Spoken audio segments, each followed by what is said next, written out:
Hey, what's up, Roxstars? It's Rox, and I'm coming to you today with a review for Real Housewives of Potomac, Season 4, Episode 3. So I know it's been a minute. You guys remember I told you last week that the videos were going to be off this week. Thanks for all the well wishes. We had a beautiful weekend with a lot of my family in town. Everybody finally left yesterday. I had to go out of town Monday, got back yesterday. I'm exhausted. Like, I am tired.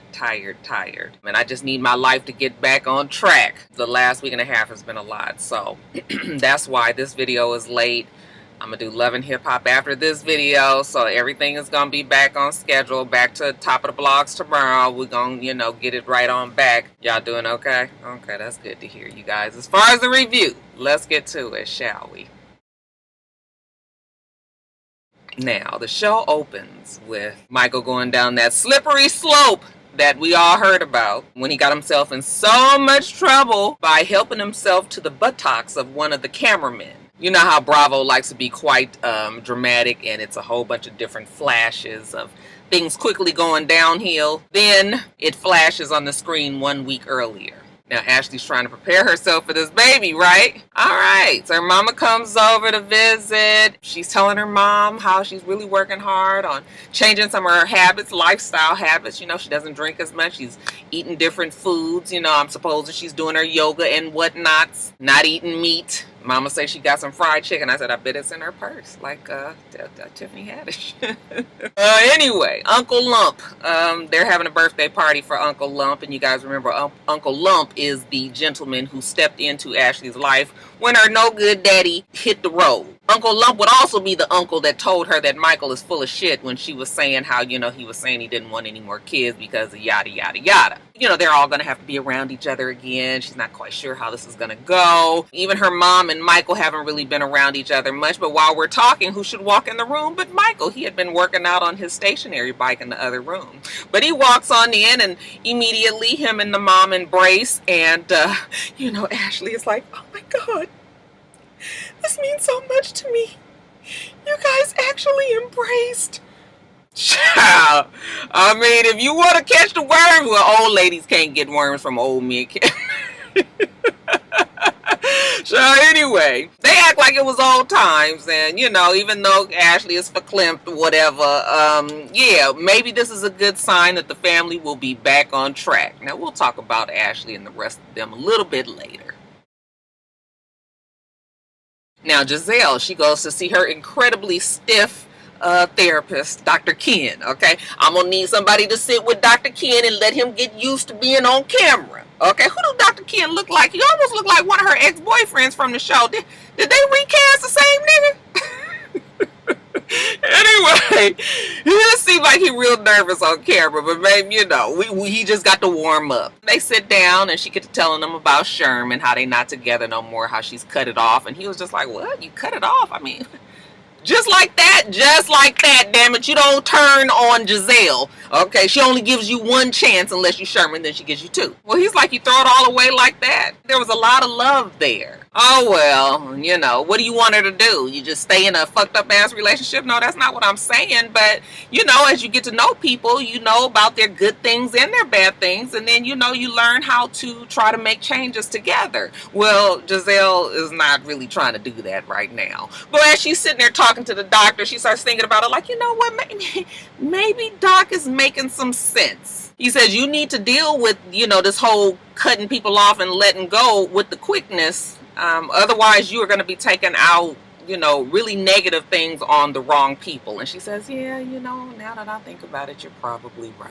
I do have a tendency to do that. Let me work on oneself.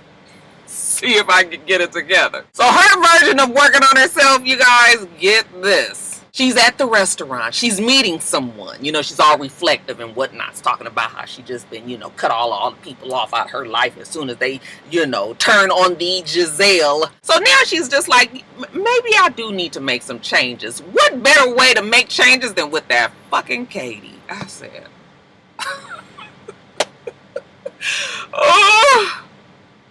As soon as I saw Katie, I wanted to sneeze. I felt like I was going to have like some sort of fit, like an allergy attack or something. She make me itch. I don't like Katie. And I really don't like Katie since she's been off of the show. Did I tell you guys about her whole little abortion thing that not abortion, her miscarriage thing. She got pulled a full Crissette Michelle and posted a picture of her on the floor in the middle of the bloody miscarriage on Instagram.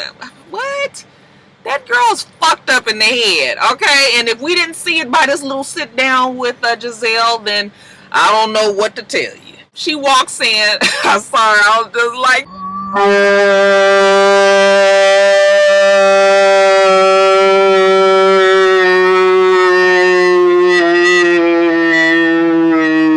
And Katie is still Katie, okay? Reminds me of the girl, the remains of the girl who's been on drugs. She's just off. She's got this red scarf on her hair. She said it was for the independence of India. Then she said, no, it's not really. Okay. Sits down with Giselle. She's telling Giselle about her 27-year-old boyfriend who lives with her, who has no money. Well, he takes care of himself. Just doesn't help her out any. Okay. 27 years old. Katie has to be somewhere in her mid-30s. Somewhere up in there. But hey, that's neither here nor there. Giselle says that in her former, when she was green-eyed monster Giselle, she might have told her that she needed to drop that nigga. But, that was the old Giselle. This the new green-eyed Giselle. She gonna let her go on and be who she wanna be. Girl, live your life. She tells her that, the girls asked about you, Ashley and Robin. And speaking of Ashley, she's having this function coming up, a birthday party for her old Uncle Lump. We would love to have you there. Giselle says the girls would be excited to see Katie. I said, well, I don't know if excited is the word, but go off, sis. I love saying that. Woo, shit. And Giselle tells us that, what, she's kooky and quirky and fun, okay? It's gonna be a blast having Katie back around again. I said, child, I guess. Now, first let's talk about the serious parts of Karen. Karen and Ray, they are now having to deal with her parents' death. When they died, she was doing the reunion for the show, and I guess they've been recording for this show and moving and having their own little whatever they were going through, but now the time has come for them to buy the headstones for her parents. So they go to the funeral home. They meet with the gentleman. They sit down, they look on the computer. She says that her parents were very, conservative, so she wants a certain color stone, and you know how that goes. Then she tells us that it hits home that Ray was just 2 years younger than her father, and that Ray was blessed to have, health on his side, not, so much as her father did.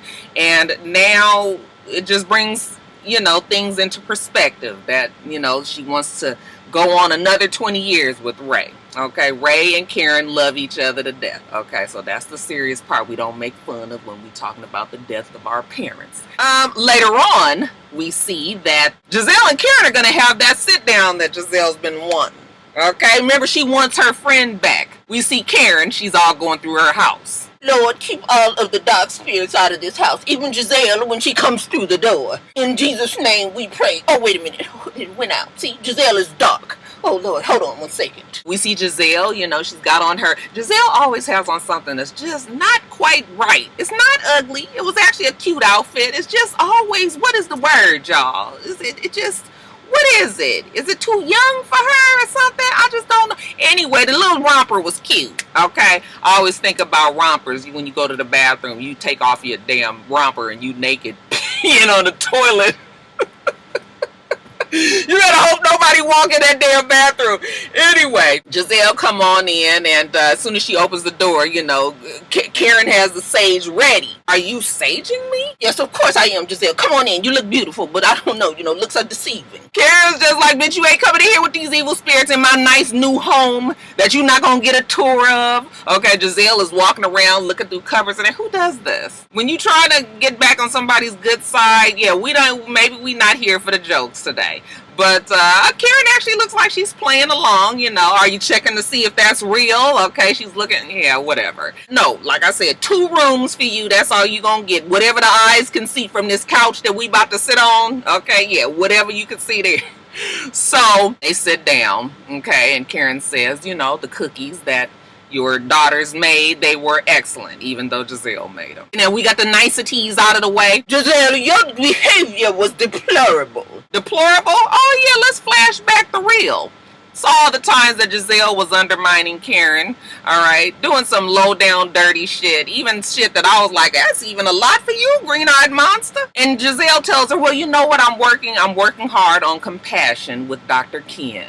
That's right, she's seeing a therapist. Oh my goodness, you're seeing a therapist? Karen can't believe it. Well, does this have something to do with Sherman? Well, she's not going to talk to you about Sherman because you're good friends with Sherman's ex-wife, and we saw how that went last season. But Karen has a word for all of us. I'm not surprised that Sherman and Giselle aren't together anymore. Nobody in Potomac is surprised that Sherman and Giselle aren't together anymore. I think that Sherman left the party before Giselle did. And I'm not the only one who thinks that. Oh, it's going around the town, huh? Yeah, people call and they share, okay? And Karen sure enough listens. Evidently, Karen has bumped into Sherman at Saks, and, well, he was not with the green-eyed monster that we know as Giselle. But that's neither here nor there. As a matter of fact, Karen says, you know what she's learned, if she hasn't learned anything else over this last year, is that life is too short, it's too genuine for her to be fighting and wasting time with some bitch like Giselle. I would rather let our friendship be over, period, than for us to be fake friends. Giselle says, me too, same sentiments exactly. So how about this? Let's work on our friendship by telling each other a secret. You can't tell the secret to anybody. Okay, well, Giselle says that she lasers her hoo-ha because Nair gives her bumps, okay? And Karen tells her, well, I had second thoughts when I took out my implants because now her flapjacks don't sit up right. Okay, so she sleeps in a bra. All right, so that is the secret between the two of them. That would be the two of them and the rest of the world that's watching. Now let's talk about your girl Robin. Oh, Robin and Juan, they're going to go see her money pit, excuse me, the refurb on the house that she's about to flip over. Remember, we saw this at the end of last season that she had invested this money into this home. Okay, well, let's see what progress has been made. Ain't a motherfucking thing been done. Somebody tell Robin that when we hire the contractors and the workers, is more than just Jose. They got one lone Mexican man there, and I guess he's supposed to be holding it down. She tells us that it was only supposed to be 4 months. Okay, but now we coming up on 8 months. I said, Juan, she fixing to fuck off the money again. Why you people let this girl do this to y'all? Now she done invested this money, and Juan is looking around like, well, now what have y'all done? And she said, oh, everything left is cosmetic. That shit don't look cosmetic to me, okay? It look like we still working on structure, but hey, who am I? I just watch HGTV 24/7, but that's neither here nor there. You know, Juan was just like, y'all gonna put the floors in? I mean, what we doing? Oh, don't worry about it. Then Robin gives us a little tidbit of a story from when they were in college, and she said that Juan was so particular that he would have a fit even when somebody would throw 2 pieces of paper in his trash can. He said, what is that in my trash can? I said, well, excuse me, Robin, it's not asking that much that a fucking project that was only supposed to take 4 months would not take almost a goddamn year, okay? I would be a little concerned as well, all right? Talking about, oh, you should have been here, it was worse. I said, bitch, it's still worse. Shit. She's telling him, oh, it's not going to be nothing. I mean, we did invest this $40,000 or something, and now we up to $60,000, but if we can sell it for, you know, if we can sell it for this amount, you know, we'll make $50,000, and she gonna turn right around and reinvest inside. Bitch, you better get your $50,000 and run. How you so a fucking foreman that know how to do this damn shit? What the hell you up here? You got pink hair and you on a fucking reality show. Why are you trying to rebuild houses? We all need to know what our strengths are. You know, Juan was like, well, I hope so. Okay, but then she come telling us that she a little nervous because she knows she got a lot to prove. I said, girl, you sure do. But as far as we concerned, you ain't got to worry about us. You better worry about them checks that's going to be bouncing if you don't get this shit right. Then Juan going to be gone. Juan ain't going nowhere. Who am I fooling? Monique says that this pregnancy is different. She's older, she's had a few babies. Body ain't quite the same as it used to be. Her and her husband Chris keep going back and forth about this fourth child that he wants, and she says that they not having. They sit down in the bathroom with the baby. She's giving the kids a bath, and she's telling him that he needs to get a vasectomy. He was like, that is fucking not where it will not be happening. Okay. She says, okay, well then I'll just abstain. And he was just like, that won't be happening either. I'm thinking to myself, you might as well go on and have a fourth child, because what's one more after 3? I mean, and I'm always one of those ones who want to have an even number. If you're not going to have 2 kids, you might as well go on and have 4 kids. Okay, because when you have 3 kids, then you got that one child that's gonna suffer from the middle kid syndrome. Okay, so don't fuck up the middle baby. Just go on and have 4 kids, and I guess then you could have 2 fucked up middle ones. But no, it don't really work that way, do it? So yeah, they still trying to come to grips on this 4th baby, whether they gonna have one or not. Candace says that the wedding is over. They put their honeymoon on hold because, damn it, we got to get back to this money. Chris still has to work, and I guess because she's filming for the show, they didn't get to go right away to any type of honeymoon. I mean, that's just what I'm assuming. Besides, who's going to pay for it? Will that be old Evil D? Okay. Old Dottie, Dorothy, her mean-ass mama? Well, she's gone back to Atlanta, and thank God for small favors, because Candace says that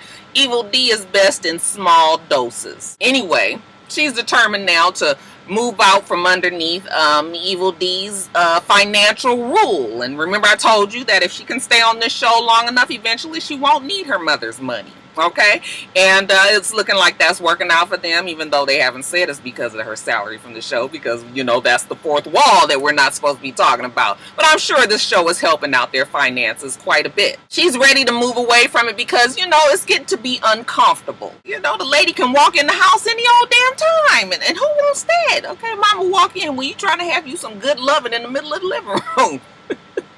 Can't you just picture the old Evil D's face? So now that they're newlyweds, they're realizing they need to get away from the mom. So she's making space for that. Good for them. Later on, we see that Candace is going to have lunch with Ashley, of all people. You guys know that them two, their relationship is kind of in a strange place. But Ashley and Candace were pageant girls. And Candace says that, she actually sees some things in Ashley that she wishes she had, and they actually have a lot in common because they're around the same age, and, they come from pageantry. So, yeah, we can have a civilized conversation. So they sit down at Oz, and they're going to have lunch. And, that damn Ashley, that seems like all she needs to know these days is that she's changing up her lifestyle habits. And, she don't drink anymore, and she don't eat certain foods and all that. Of course, she's telling Candace all this while she's throwing back a Corona. And Candace was like, I'm confused. I mean, are we having a baby or are we having a beer? I said, girl, this is how, not alcoholics, but people who drink a lot, they think that beer is like soda. Okay? Beer don't count. Then when you say you're not drinking, you can still have a beer. Okay? You just can't have no hard liquor. So Candace is just listening to her like, oh, okay, no alcohol, beer. What's the content on that one? But whatever, they're talking about the wedding and how, Candace wanted it to be, all positive, drama free. And Ashley says, well, that'll never happen on this show. There's still a lot of bad blood between a lot of the girls. So it's going to take a whole season to try to work that out. The theme of this party that we're having for Uncle Lump is 90s music, because Uncle Lump loves him a good throwback party. Michael and Ashley, they are actually dressed in 90s garb. Okay, they the only ones that got the memo. I guess they didn't send that out to anybody else, so they walking around with their whole little 90s look. Michael looking like Fresh Prince of Bel-Air. Okay, we got a good little giggle off of that. Uncle Lump shows up. We're gonna have a good time. We see Giselle there. She's friendly with Uncle Lump. Candace and Chris show up. Okay, they still glowing from the wedding. Ashley tells us how disappointed she is that Monique and Karen both won't be able to make it, because she was hoping that this would be a moment where they'd be able to sit down and talk. I said, why do you guys pick parties to talk? Oh, she's so disappointed. Monique was like, honey, I ain't going to that shit, and don't feel bad about it. I'm gonna milk this pregnancy as much as I can. Okay, yeah, I'm pregnant. I can't come. Okay, Karen ain't even bothered to tell us why she ain't coming. She just ain't there. Robin shows up, her and her pink hair, and hey, let's get this party on the road. So we're going to have shots all around, because you know how that works out. Giselle lets them know that Katie is going to be coming. Katie Ross? Both Ashley and Robin tell us that Katie is crazy. Bitch, you ain't had to tell us. We already knew that. Then we see Katie walk in. And oh my God, oh my God. I said, oh my God.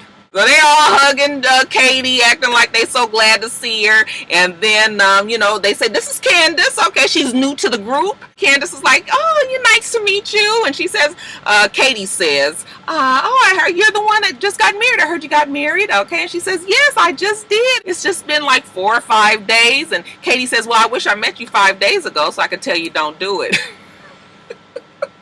That shit was funny to me. Okay, then they were like, and that's her husband right there.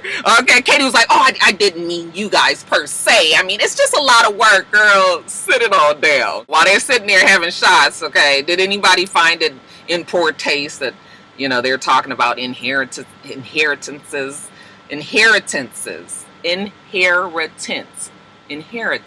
doesn't that don't sound, am I saying that right? Inheritance.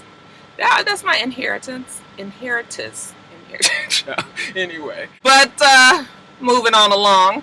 Yeah, we're going to have this fun for Uncle Lump, you know. And Ashley tells Michael that she's a little concerned that him and Uncle Lump haven't really had much conversation. And Michael says, you know, on the contrary, you know, we've been cool. Okay, we ain't, you know, buddy hanging on to each other, nothing like that. But, you know, we being cordial.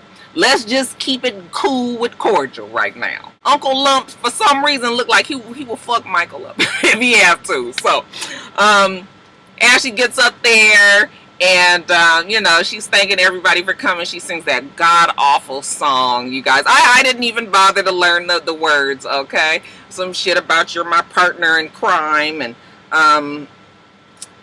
you know, just whatever. But this is all about her love for the man that gives her worms. Then the camera jumps to 4 hours later, and evidently they've been having a great time. Robin says so much so, drinking and dancing and no fights and no in-your-face shit. You know, she don't even really remember a lot of the night, okay? If she didn't have her video camera, a la Hangover, okay, she wouldn't even know what went down. But what she does remember is a certain old man who has a restaurant that nobody wants to eat at saying that, yeah, I would suck his dick. Now, we don't know who he's talking about. Okay, they flash all of the pictures of the husband and Juan. Whose dick do you guys think that Michael would suck out of all those men? My vote is for Juan. He always seems to have a certain, you know, a certain kind of love for Juan. Michael been so off the chain, okay, that he don't even know what the hell he been saying either. I mean, he kind of have an idea that maybe he done got a little out of hand. He asked one of the producers or the cameraman or something like, you know, my microphone, it hasn't really been working all day. And they said, nope, it sure hasn't. Very convenient. But he says, well, good, because, you know, maybe I might have said some things that I regret. I said, nigga, you ain't regretting nothing. You know you want to suck they dick. Any one of them men on that show, you probably was going to be fine with doing. Alright, you guys, so that's it. Make sure that you rate, comment, and subscribe to the channel. I'm itsrox. The channel is for itsrox, and everything else I do will be in the bottom bar. Alright. So I hope that you have a wonderful, wonderful rest of your day, and I plan on doing the same. Till next time, Roxstars. Bye.